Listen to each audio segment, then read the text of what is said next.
Karon adlaw sa Martes sa ikanapulog-lima nga semana sulod sa tuig. Maayong pagkasagmuyo ni Hesus sa pipila ka mga lungsod tungod sa ilang kawalay pagtuo kaniya bisan pa man sa daghang mga milagro nga iyang gihimo alang kanila. Misugod pagsaway si Hesus sa mga lungsod, sanglit wala man sila maghinulsol. Nakapanglingo-lingo siya sa iyang ulo uban ang pagpanghupaw. Kano sa akaha sila makakaton? Sa pagkatinuod, wala gayud kita makakaton. Ang bugtong tinuod nga mga sayop sa atong kinabuhi, mao ang wala nato pagkaton gikan niini. Giingnan kita nga tahuro nato ang kalikupan, apan padayon kitang naghugaw-hugaw ug nagdaot hangtod sa pagguba niini.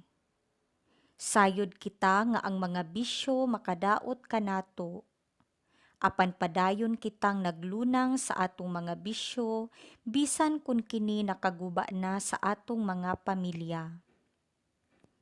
Wala gayud kita makakaton nga aduna pa di ay mas hataas nga kamatuoran labaw kanato, mas maalamon ug mas labawng kamhanan nga kinahanglan natong yukbuan. Alaot kita nga wala makakaton gikan sa atong mga sayop. Pamalandong. Unsa man ang akong mga sayop nga kinahanglang kat-uno nako ang mga leksyon gikan niini. Pagbasa gikan sa basahon sa Exodo. Usa ka tawo sa banay ni Levi naminyo sa usa ka babayi sa mao gihapong banay. Nagmabdo siya og nanganak og lalaki. Sa dihang nakita niya nga gwapo ang bata, gitaguan niya kini sulod sa 3 ka bulan. Apan sa dihang dili na gayud mahimo ang pagtago kaniya, gikuha niya ang usa ka bukag nga hinimo gikan sa mga bugang ug gibulit niya kinig balaw. Gisulod niya sa bukag ang bata ug gibutang kini sa kasagbutan daplin sa suba. Ang igsuong babayi sa bata nagbarog sa layo-layo aron pagtan-aw unsay mahitabo sa bata. Niadtong higayuna, ang babayeng anak sa hari sa Ehipto miadto sa suba aron maligo, samtang ang mga sulugoon niya naglakaw-lakaw daplin sa suba. Unya nakita sa prinsesa ang bukag didto sa kasagbutan ug gisugo niya ang iyang ulipong babayi pagkuha niini. Sa dihang giablihan sa prinsesa ang bukag, nakita niya ang bata nga naghilak.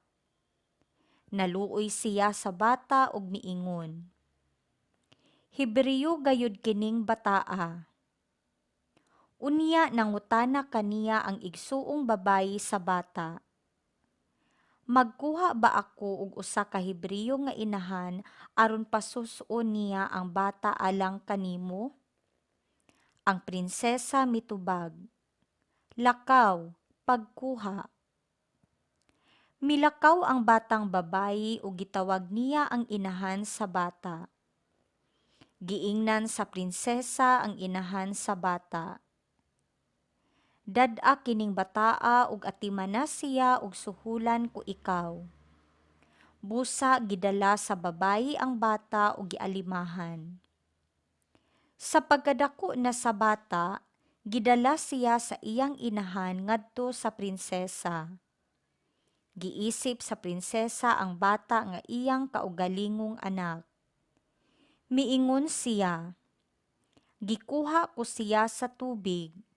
Busa ang bata ginganlan niyag Moises. Usa ka adlaw ni ana, sa dako na si Moises, miduaw siya sa iyang katawhan ug nakita niya nga gipugos sila sa pagbuhat sa bug-at nga trabaho. Unya nakita niya ang usa ka Hebreo nga gikulata sa usa ka Ehiptohanon. Milingi-lingi si Moises sa palibot niya ug sa dihang wala siya'y laing nakita, gipatay niya ang Ehiptohanon ug gitabunan niyag balas. Pagkasunod adlaw, mibalik siya ug nakita niya ang duha ka Hebreo nga nag-away. Giingnan niya kadtong sad-an.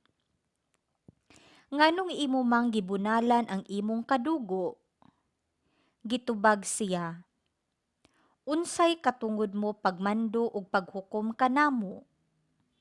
Patyon ba usab nimo ako sama sa imong pagpatay sa Ehiptohanon?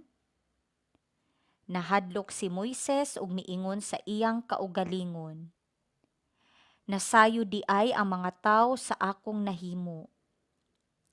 Sa pagkasayod niini sa hari sa Ehipto, buot niyang patyon si Moises apan mikagyo si Moises ngadto sa Midian. Sa pag-abot niya, milingkod siya tupad sa usa ka atabay. Ang pulong sa Ginoo. Salmo responsoryo. Dangop sa Ginoo sa imong kinahanglan ug mabuhi ikaw. Natundag ako diha sa halawom nga kalapukan, diin wala gayoy kabarugan. Nahiabot ako sa halawom nga katubigan, nalumsan ako sa baha. Dangop sa Ginoo sa imong kinahanglan ug mabuhi ikaw. Apan nagampo ako kanimo o Ginoo ug panahon sa imong kaluoy o Dios, sa imong dakong kaayo, tubaga ako sa imong kanunayng panabang. Dangop sa Ginoo sa imong kinahanglan ug mabuhi ikaw. Apan naguol ako og nasakit, o Dios, manalipod unta kanako ang imong makaluluwas nga hinabang. Daygon ko ang ngalan sa Dios diha sa awit, ug himayaon ko siya uban sa pasalamat. Dangop sa Ginoo sa imong kinahanglan ug mabuhi ikaw. Tan-awa kamong mga mapaubsanon ug paglipay. Kamo nga nangita sa Dios, maglipay unta ang inyong mga kasing-kasing. Kay ang Ginoo mamati sa kabus, ug dili siya magsalikway sa mga iyaha nga anaa sa mga talikala. Dangop sa Ginoo sa imong kinahanglan ug mabuhi ikaw. Pagbasa gikan sa Santos nga Ebanghelyo sumala ni San Mateo. Unya gisaway ni Jesus ang mga lungsod diin himuan niya ang kadaghanan sa iyang mga milagro, kay ang mga tawo wala man maghinulsol sa ilang mga sala. Pagkaalaot nimo Corazin, pagkaalaot usab nimo Betsaida. Kay kun ang mga milagro nga nahimo diha kaninyo didto pahimua sa Tiro ug sa Sidon, ang mga tawo didto dugay na unta nga nagsapot og sako ug nagbulibod og abo sa ilang ulo aron pagpaila nga sila naghinulsol sa ilang mga sala.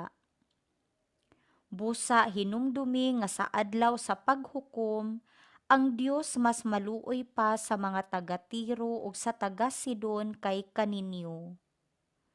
Ug ikaw Kapernaum, buot kang mubayaw sa imong kaugalingon ngadto sa langit?